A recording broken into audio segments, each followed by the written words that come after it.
All right, so it's nice to be here, and the topic is VR as a new distribution window.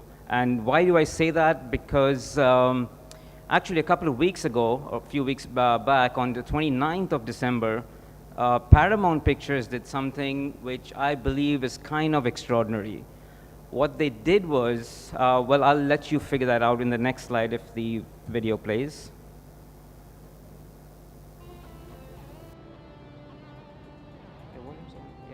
Okay, put it up there. Turn it up from there. This is full.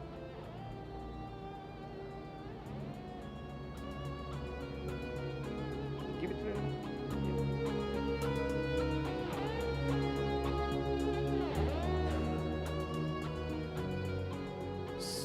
So what Paramount did was they actually released Top Gun, a typical stereoscopic 3D movie in VR. And this was limited to an audience in the US because it was free.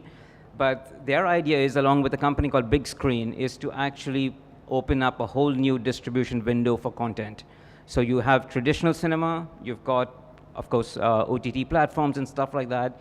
You can now probably start monetizing in VR. So content creators out here, one of the first things that I did, I've created a film I'll talk about a little bit later, but keep your rights, start breaking them down, keep your VR rights. It is a whole new medium. For people who cannot go to cinemas, for people who are sitting at home, you can log in into VR. I mean, of course, the biggest debate that you get out here is who's got headsets. It's coming. It's, for example, Hotstar is probably going to do something that is going to change everything out here. We get to that in a bit.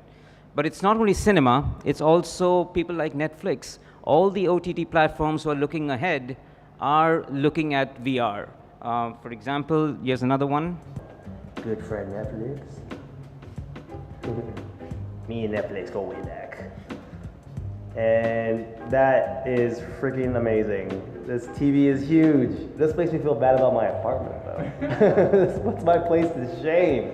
I'm sitting on a red couch and there's a Netflix remote that I can't touch, but I want to right there. There's a couple other Netflix shows, Daredevil, I'm Asian, and that guy's Asian, and that's all I got. I'm not sure who that is.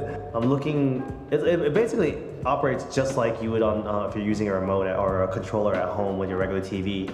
But instead of remote, you can see the little crosshair that you actually point to each item and click. So I'm assuming you just go here and then click on the side of that. There you go.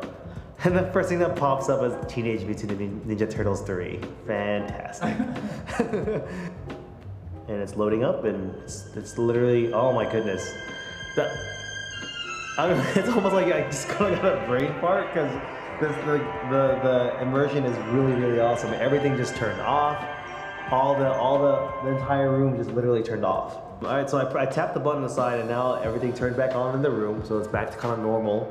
I guess I can look, oh, there you go. So I just have to look at the options in the corner here, and oh, I don't know how to, well, here's a return button. So that is actually the Netflix VR app that I have, and probably everyone else can also, on a Samsung phone. And when you put that in a headset, so, you know, I watched the movie Bright, which is the Will Smith movie, instead of on a 5-inch display. I put it in the Gear VR. I've got like a virtual 200-foot screen out there. And that's how I enjoyed it with headphones on. What you can do with VR is, it's like you've created a whole kind of like the Paramount thing, you've created a whole cinema in there. You can do things that you cannot do in real life. So for example, as an OTT platform, if there's any providers out here, what you can do is, since you've created a virtual world, you can start offering, you need to bring people in. So there's so many OTT platforms out there now. But you know, if you were to really be realistic, the ones that would probably survive would be Netflix, Amazon, Hotstar, and of course the elephant out here, Reliance Jio. What about the tinier guys? In the end, when you're going to actually monetize, you first of all have to build a community. You have to build loyalty to your platform. So VR will let you do that because, for example, let's say, for example, when I put the headset on, I mean, I cannot really describe it well versus experiencing it. But in real life, if I'm watching TV, I'll reach to the left or to the right, and I get my phone, and I can make a call. I can make a call around the place. It's free in Dubai. If I want to make a call to India, they bleed you. I mean, the Etisalat, the thing, they just bleed you. But in VR, what you can do is, because it's virtual reality, you could have a tie-up with, say, Airtel or Vodafone to actually make that international call thing, because anyway, it's all VoIP out here. You can make them, you can do that. Now that is incentive for an audience to log in. So this one is aimed at platform creators and OTTs, platforms out there, of how you can build an audience in. Hulu, for example, they're not yet out here, and now they're bought by Disney. You have an EPG, you have a guide out there. Well, tie up with Paytm, tie up with people. Basically, you're building a platform for people to come together, which you can do. You can't do that in a cinema. I mean, people come in, they watch a film, and they go out. People are starting to watch film on mobile. So the next stage is going to be VR, which actually brings all this together. And there are some big players who are actually looking at doing that. Facebook, for instance. So this is Hulu, where you can buy one ticket and actually watch a blockbuster film. They also give you 3 or 4 tickets where you can invite friends over. One of the biggest debates was in a VR headset, once you put it on, you're being alienated from the world. Well, true. If you have a couch and you have, a husband, a wife, and a child with 3 headsets on, that's not the way to go. But viewing with friends, speaking, because you've got your headset, you've got your mic, you can actually speak to the person. What you can also do that you can't do in real life is you can mute them if they get too much. The bottom line is it can help you build community. And Facebook knows about that. Facebook, they bought this company, Oculus, not because they wanted to get into gaming, it's because they wanted to take social into virtual reality. So Facebook has an API that any of the platforms can use to actually then invite your friends list in there. And this is where content creators can actually stand to gain from, because they need content. But of course, the big question is, and why we're here is, show me the money. Where is the money in all this thing? So the right question I believe that should be asked right now when we're talking about VR is what the pioneering organizations are doing, like Netflix, like Amazon. Very soon, by the way, they've actually put out ads for people to create stuff. But even closer to home, Hotstar. Now this is probably going to change. A lot of people are going to get anything from Google Cardboards to to plastic Chinese VR headsets, simply because the Hotstar app, I believe, is going to be streaming the IPL in VR. And that is going to be a game changer, because you're going to have headsets around for people to use, and then they'll start slowly getting better and better. So India is moving ahead. I mean, the platforms that I know are Hotstar. I think Reliance Jio might be looking at it. I'm not sure, but I do believe that they are actually investing in content. Initially, I was thinking, why Jio? What's in it for them? Why content? But then it just boiled down to simple math. If they're in the data business, you stream an HD movie per minute, you're paying so much. You stream a VR movie, you're suddenly streaming 4K and 6K. So even 1 minute of that is a little bit more paisa per minute of data. So they are investing in content, as far as I know. I'm not an authority on it, but of course you guys know better that they're investing in production houses as well.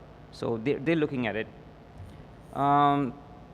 Briefly speaking, just 2 months ago in China, in Singapore, is where earlier we were talking about monetizing, and you make a film and you want to monetize it. I did this film, kind of a graphic novel film, in 2015, and it took me 2 years now to actually get some deal going on with it. So yes, it's a waiting game sometime. The ecosystem is evolving by the day, by the month.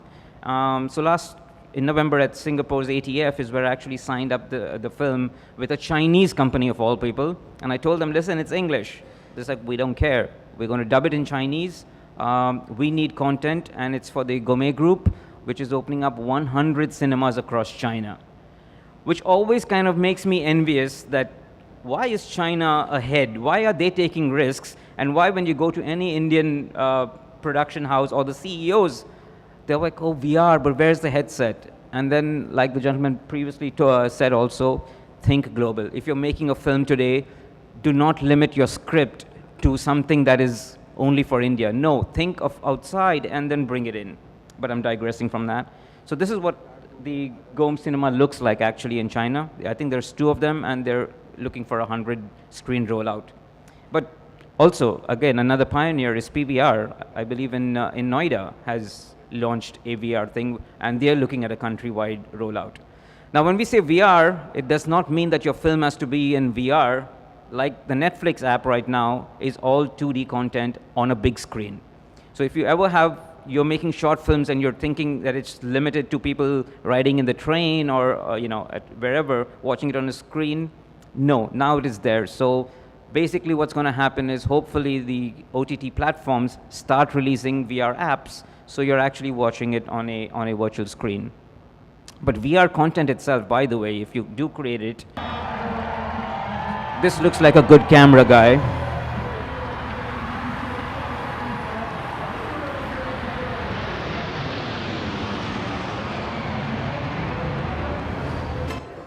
Well, looks like fancy camera work, but it's not. It's the whole 360 video that has been filmed, and you can actually take a director's cut from that. So what you're doing is you're actually future-proofing your content. So the content that I'm actually going to create right now, I'm looking at doing a episodic serial in English, but shot in Mumbai. It will be shot in a way that I'm actually pitching it as a regular thing, so that there's no mind block about is it monetizable, it's not. And I tell them it's a 2-for-1 deal. You're actually also going to get a future-proofed one. The moment you hit your switch to go to VR, that same content, you're not paying for extra, and you're giving a second lease on life. So as content creators, keep that in mind if you can. There is a way you can actually shoot in 360 VR, and you can take out a director's cut from that, which will work, because if you're shooting in VR, you're shooting 6K or 8K. You can definitely get a 2K or an HD pan and scan or zoom in, zoom out kind of thing from that video. So these are things that you can keep in mind. And once you're in VR, you can track exactly where people are watching. Advertisers love that. They actually know if you're looking at some brand that has been like the actress comes in with designer jacket or something like that, you know exactly how long they're looking at it, and advertisers like that detail. This is what VR headsets and VR can give you. So we're heading towards VR ubiquity. Like I said, this is a bit extreme. I mean, I actually wanted to ride that train from Bandra this morning and take a picture, but well, I would be late. But let's give you a better example. So I took the Uber, and the Uber took about an hour and a half to get here. There's a big opportunity out there. Someone can actually tie up with Uber or with Ola, and you have VR headsets, and you're watching your Netflix and you're watching your stuff for an hour and a half. So these platforms are going to come up. Pretty soon someone's going to sign it up if I've not already given that idea out now. But that's not all. VR and monetizing in virtual reality is moving away from traditional filmmaking, in the sense not many people are going to cinemas anymore. And if we were to look at the cinema of the future, this is already happening. There's about 6 installations, but this is where we could go.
So what you're seeing out here is actually retrofitting cinemas, taking off all the seats, and you got dummy props in there. And content of the future, for example, what Spielberg's working on right now is the film Ready Player One, and there's also a VR version of that. So you're actually going to experience a film. You're maybe a B storyline, which you don't see in the cinematic release, and you are actually then in it. Like Star Wars had a VR thing, Ghostbusters had it. What's happening is because cinema footfalls are going down and more experiential, people want to experience it more. These are what's happening. So you'll have an empty room like that, and you'll get dummy props in for tactile feedback. But when you have the headset on, you are actually like interacting with stuff. So that's the void. Like that, IMAX is into it, and Spielberg has invested in a company called Dreamscape VR, which is exactly going to be doing these kind of things. And they're expanding all over China, the UK. Pretty soon it's definitely going to be India. And if you think that that's the future of cinema, that's just the beginning again. The real thing that's going to happen is in the next one, where the movie comes into your house. And having worked on the title was the difference in playing the game at work and playing the game at home. So there's a moment in the game where the villain actually hacks into the machine and threatens you. And I actually was directing the mocap for this. So this is something that I was very familiar with. I told the actor, make it look like you're actually seeing the player's room. You must have a very nice life. I play that at work, I take it home, suddenly the character is standing on my floor in front of my bookshelf in my living room. He gestures to my house and threatens me, and my heart actually skipped a beat. Look at you. Big damn hero. At that moment, I realized where we were taking entertainment with HoloLens. It's something that people just haven't experienced. The minute that you have a digital character in your immediate space, it's not about being in the world. It's about this character being in your world. And having that happen in my house was something that I'll never forget. And it's one of the reasons why I'm so excited about where developers are going to take entertainment on HoloLens. Because we're going to be able to tell stories and have people feel emotions that they've never experienced before. And that is incredibly exciting. So, as a storyteller, as a short filmmaker, think about your script and how you can take it cross-platform. So you make a story, if it's a murder mystery, if it's something like that, think about, could that also play in AR or in VR or that kind of stuff? Because, and please keep those rights. When you're selling your content, now be very smart, because I know it's actually evil that the way that platforms out here are working, where they're commissioning it, but they're taking all the IP and everything. That's not the way it works internationally. And I believe, put your foot down. I was reading recently on the Sony platform, there's this, of course, he's probably a famous guy, a mythological serial that's coming up, Porus, and he said, no way you're getting the rights. And that's exactly how even a small short film should do. But keep your script in mind. Can it transcend from a typical short film thing? Can we actually then take it out there? So if you're creating CG, if you're creating green screen stuff, that's exactly what can work. Or even the story, for that matter, a murder mystery playing out in your thing. So just keep these in mind as you go forward. And this is not like 10 years away, it's like a year, 2 years away. This was at CES 2 weeks ago. So the headsets that we have, the big ones, are coming down to the fact they'll just be a pair of sunglasses. And if someone says we've got the film out, you just put your sunglasses on. So this was at CES. It's still not full high definition. Give it 2 iterations more, maybe a year or 2, and it's an AR glass where you can see, like Google Glass, you can see content. But put a cross polarizer in there and you can black out everything and you've got a VR headset. So that's how movies are going to be consumed at home, on the go, business presentations. But so everyone knows Microsoft Windows has got this update for free, right, called Microsoft MR Creators Update. And Dell, Samsung, HP, Toshiba have launched $200 headsets. That is for business. It's for corporate rooms, for people to put it on and probably see presentations in VR and all that. But guess what? After that, what happens? After you've done the presentation, it's sitting on your desk. And then it's entertainment. It's the films that they will be watching. So it's coming up. To get in closing, roughly what I've been doing is I set up these innovation labs. I've set it up for the government of Abu Dhabi, in Singapore at Nanyang Polytechnic. The one down there is actually a workshop for Panasonic's R&D lab in Singapore again. And recently I was in Mumbai to set up the immersive journalism initiative for Times Television, where not just going out and capturing a scene in 360, but actually buying someone's story and writing it from that first-person perspective of immersive journalism. And again, the idea was not just for local, make it so that it can actually be bought by someone like the New York Times or CNN as a story on a particular subject. The next film that I'm working on is a short film out here. All these are going to be shot in Mumbai. This is episodic, and I'm hoping, let's see how it goes, but it will be dual format. Like I said, I'll be making sure that the script and everything and the cinematography can be shot for VR as well as a director's take on it.